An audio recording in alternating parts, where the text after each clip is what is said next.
ಹಿಂದೆ ಅವರ ಕಾಲದಲ್ಲಿ 8,000 ಕೋಟಿ ರೂಪಾಯಿನ ಸಾಲವನ್ನು ಮನ್ನಾ ಮಾಡಿರೋಂಥ ಇತಿಹಾಸ ಇದೆ. ಅದೇ ರೀತಿ ಎಲ್ಲ DCC ಬ್ಯಾಂಕ್ ಕೃಷಿ ಸಾಲಗಳನ್ನು ಮನ್ನಾ ಮಾಡೋಂಥ ಹಿನ್ನೆಲೆಯಲ್ಲಿ 3 ಲಕ್ಷ ಇದ್ದಂಥ ಬಡ್ಡಿ ರಹಿತ ಸಾಲನ 5 ಲಕ್ಷ ಮಾಡಿಕೊಟ್ಟಿರೋಂಥ ಇತಿಹಾಸ ಇದೆ. ಅದೇ ರೀತಿ 3% ಇಂಟ್ರೆಸ್ಟಲ್ಲಿ 10 ಲಕ್ಷ ಇದ್ದದನ್ನು 15 ಲಕ್ಷಕ್ಕೆ ಏರಿರೋಂಥ ಇತಿಹಾಸ ಇದೆ. ಆದರೆ ಇಲ್ಲಿ ಈಗಿನ ಸಂದರ್ಭ ಏನಾಗಿದೆ ಅಂತ ಅಂದರೆ DCC ಬ್ಯಾಂಕ್ ಇದು ಎಲೆಕ್ಷನ್ ಮೂಲಕ ಆಗೋವಂಥದ್ದು ಸಹಕಾರ ಚುನಾವಣೆ. ಅದರಲ್ಲಿ ಡೈರೆಕ್ಟರ್ಗಳು ಗೆಲ್ತಾರೆ ಒಂದೊಂದು ತಾಲೂಕಿಂದ. ನಮ್ಮಲ್ಲಿ 11 ತಾಲೂಕಿದೆ ಮಾನ್ಯ ಸಭಾಧ್ಯಕ್ಷರೇ.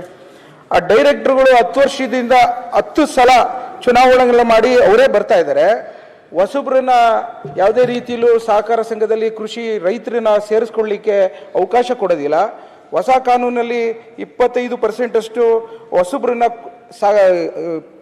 ನಾಮಿನೇಷನ್ ಸದಸ್ಯರಾಗಲಿಕ್ಕೆ ಅವಕಾಶ ಇದೆ. ಅದನ್ನು ಫಾಲೋ ಮಾಡೋದಿಲ್ಲ.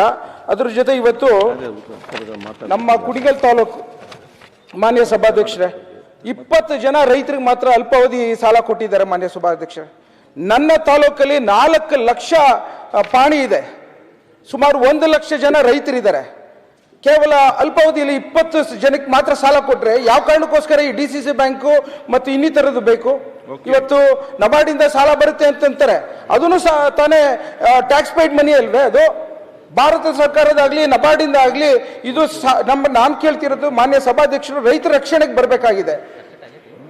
ಇದು ಎಲ್ಲಿವರೆಗೂ ಇವತ್ತು ಬಹಳಷ್ಟು ಜನ ಎಲ್ಲ ಸದಸ್ಯರಿಗೂ ಆಗಂತ ನಾವು ಮಾನ್ಯ ಸಭಾಧ್ಯಕ್ಷರ ಎಲ್ಲಿವರೆಗೂ ನಾವು ಇಂಟರ್ವ್ಯೂನ್ ಆಗೋದಿಲ್ವೋ ಅಲ್ಲಿವರೆಗೂ ರೈತರಿಗೆ ಒಂದು ರೀತಿಯ ಅವರ ಹಣವನ್ನ ರಾಜಕೀಯ ಲಾಭಕ್ಕೋಸ್ಕರ ಕಪಿ ಮುಷ್ಟಿಲಿ ಇಟ್ಕೊಂಡಿರೋಂಥ ಈ ಸಂಘಗಳನ್ನ ಬದಲಾವಣೆ ತರಲಿಲ್ಲ ಅಂದ್ರೆ, ಇದು ರೈತರಿಗೆ ಆಗಂತ ಅನ್ಯಾಯನ ಸರಿಪಡಿಸಲಿಲ್ಲ ಅಂದ್ರೆ ನಮ್ಮ ಮಾನ್ಯ ಮುಖ್ಯಮಂತ್ರಿಗಳಾಗಲಿ ನಮ್ಮ ಸರ್ಕಾರಕ್ಕೆ ಎಲ್ಲೋ ಒಂದ್ ಕಡೆ ಏನು ಇವತ್ತು ಬಡವರ ಬಗ್ಗೆ ಇರೋಂಥ ಸರ್ಕಾರನ ಕೆಟ್ಟ ಹೆಸರು ಬರಬಾರ್ದು ಅನ್ನೋದಕ್ಕೋಸ್ಕರ ನಾನು ಮಾನ್ಯ ಮುಖ್ಯಮಂತ್ರಿಗಳಿಗೆ ಗಮನಕ್ಕೆ ತರಲಿಕ್ಕೆ ವಿಶೇಷವಾಗಿ ನಿಮ್ಮನ್ನ ಬಳಸ್ಕೊತಾ ಇದ್ದೀನಿ ಮಾನ್ಯ ಸಭಾಧ್ಯಕ್ಷರೇ. ಇವತ್ತು ಕುಣಿಗಲ್ ತಾಲೂಕಲ್ಲಿ ಸುಮಾರು ಎಲ್ಲ ಇವತ್ತು ಮಧುಗಿರಿಲಿ 100 ಕೋಟಿ ಕೊಡುವಂತ ಸಂದರ್ಭದಲ್ಲಿ ನನ್ನ ತಾಲೂಕಿಗೆ ಸುಮಾರು ವರ್ಷದಿಂದ 1 ಕೋಟಿ ಕೊಡ್ಲಿಕ್ಕೂ ಅವಕಾಶ ಇಲ್ಲ ಅಂದ್ರೆ ನಾನು ಎಲ್ಲಿಗೆ ಹೋಗ್ಲಿ ಮಾನ್ಯ ಸಭಾಧ್ಯಕ್ಷರೇ? ಮಾನ್ಯ ಮುಖ್ಯಮಂತ್ರಿಗಳು. ಮಾನ್ಯ ಅಧ್ಯಕ್ಷರೇ, ರಂಗನಾಥ್ ಅವರು ಬಹಳ ಆಕ್ರೋಶದಿಂದ ಕೆಲವು ವಿಚಾರಗಳನ್ನು ಪ್ರಸ್ತಾಪ ಮಾಡಿದ್ದಾರೆ. ಕಳೆದ ವರ್ಷ 24-25ರಲ್ಲಿ 5,600 ಕೋಟಿ ಕಮ್ಮಿ ಬಡ್ಡಿ ದರದಲ್ಲಿ ನಬಾರ್ಡಿಂದ ಬರಬೇಕಾಗಿತ್ತು. ನಾವು ಬಂದಿದ್ದು ಕಡಿಮೆ ಆದದ್ದು 2,185 ಕೋಟಿ 185 ಕೋಟಿ 3,415 ಕೋಟಿ ಮಾತ್ರ ಬಂದದ್ದು. ಸೊ ಹಾಗಾಗಿ ಆ ಪ್ರಪೋರ್ಷನೇಟ್ ಆಗಿ ಕಡಿಮೆ ಆಗಿದೆ ಸಾಲ. ಬಟ್ ಮಧುಗಿರಿ ಪ್ರಸ್ತಾಪ ಮಾಡಿದ್ರು. ಮಧುಗಿರಿನಲ್ಲಿ ಅಲ್ಲಿ ಜಾಸ್ತಿ ಕೊಟ್ಟಿದ್ದಾರೆ, ಇಲ್ಲಿ ಕಡಿಮೆ ಕೊಟ್ಟಿದ್ದಾರೆ ಅಂತಕ್ಕಂಥ ಮಾತುಗಳನ್ನು. ಮಧುಗಿರಿನಲ್ಲಿ 26% SC/ST ಜನಾಂಗದವರು ಇದ್ದಾರೆ. ಕುಣಿಗಲ್ನಲ್ಲಿ ಬರೀ 8% ಮಾತ್ರ SC/ST ಜನಾಂಗದವರು ಇದ್ದಾರೆ. ಹಾಗಾಗಿ ಅಲ್ಲಿ ಸ್ವಲ್ಪ ಜಾಸ್ತಿ ಕೊಟ್ಟಿರ್ಬೋದು. ಈ ವರ್ಷ ಇದು ನಾರಾಯಣಸ್ವಾಮಿ ಈಗ ರಂಗನಾಥ್ ಹೇಳಿದಿರಲ್ಲ ಸರ್,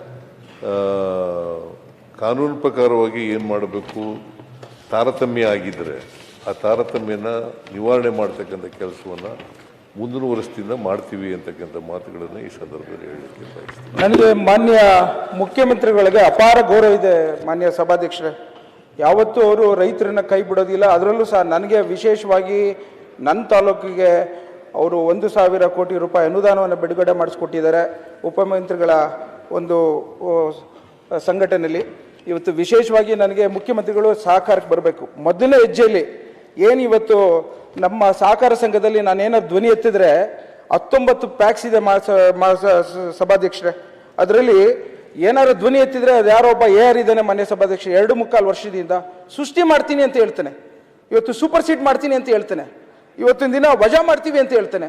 ನಾನು ಮಾನ್ಯ ಸಭಾಧ್ಯಕ್ಷರ ಮುಂದೆ ನಾನು ಕೇಳ್ಕೊಳ್ಳೋಂಥದ್ದು ಫಸ್ಟ್ನೇದಾಗಿ ಏನು AR ಇದ್ದಾರೆ ಆ ಭಾಗದಲ್ಲಿ ನನ್ನ ತಾಲೂಕಿಗೆ ಸಂಬಂಧಪಟ್ಟದನ್ನು ಒಂದು ಅವ್ರು ಬದಲಾವಣೆ ಮಾಡಲಿಕ್ಕೆ ನಾನು ಅವ್ರನ್ನ ಸಬ್ಮಿಷನ್ ಮಾಡ್ಕೋತೀನಿ. ನಾನು ಆಕ್ರೋಶ ಏನಿಲ್ಲ ಮಾನ್ಯ ಸಭಾಧ್ಯಕ್ಷರೇ, ಮಾತಾಡೋದೇ ಈಗ ಮುಖ್ಯಮಂತ್ರಿಗಳ ಮುಂದೆ ಅಪಾರವಾದ ಗೌರವದಲ್ಲಿ ಕೇಳ್ಕೊತಾ ಇದ್ದೀನಿ. ನನ್ನ ತಾಲೂಕಿಗೆ ರಕ್ಷಣೆಗೆ ಯಾವ ರೀತಿ ಇಲ್ಲಿವರೆಗೂ ಬಂದಿದ್ದಾರೆ ಇದೂ ಒಂದು ಹೆಜ್ಜೆ ಬರಬೇಕು ಅಂತ ಹೇಳಿ ತಮ್ಮ ಮೂಲಕ ಕೇಳ್ಕೊತೀನಿ ಮಾನ್ಯ ಸಭಾಧ್ಯಕ್ಷರು.